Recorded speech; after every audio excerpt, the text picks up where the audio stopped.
Mass Movement in the Spotlight. All right, tonight we're so lucky to be joined by John Densmore from The Doors, man. I'm really honored that you're here. Thank you so much. How are you? I'm excellent. I'm grooving. You're grooving. You've been grooving for a long, long time. I want to talk to you about the recording process back in the day versus now.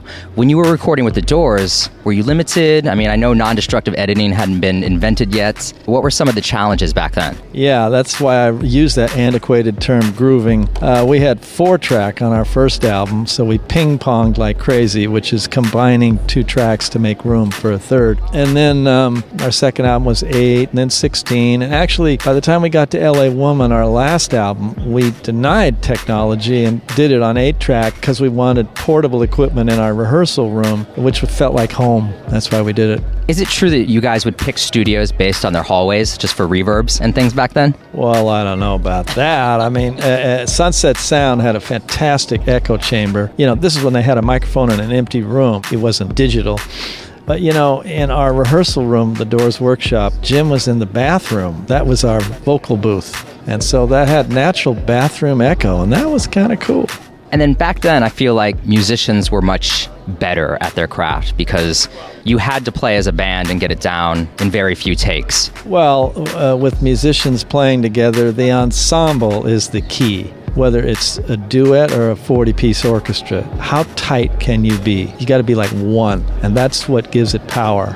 So grooving with the computer as you do in Regeneration, I feel that's a little tougher because the computer doesn't swing with you. Well, that's why at the beginning of this film you see me saying, well, I don't know what I'm doing here. Drummers pride themselves on the groove, and I don't like to groove to an electronic pulse, thank you. Then I find out Skrillex was a musician and understood the human element of musicians and wanted to put that on top of what he does, and I thought that's pretty cool. Yeah, he used to be in a rock band, but I heard when he does his electro production and his dubstep that he doesn't play anything. It's all drawn out in MIDI. Is that a very different way of working for you? Extremely. That's why I'm going to sit in with him. I'm going to go to one of his live shows and bring my little hand drum and play and have the human element on top of everything he does. So how did the collaborative process work with you two in the studio for this record to come together? Well, at first I expressed my negativity, and then I said, I'm only here because my son wants your autograph. I've never heard of you. And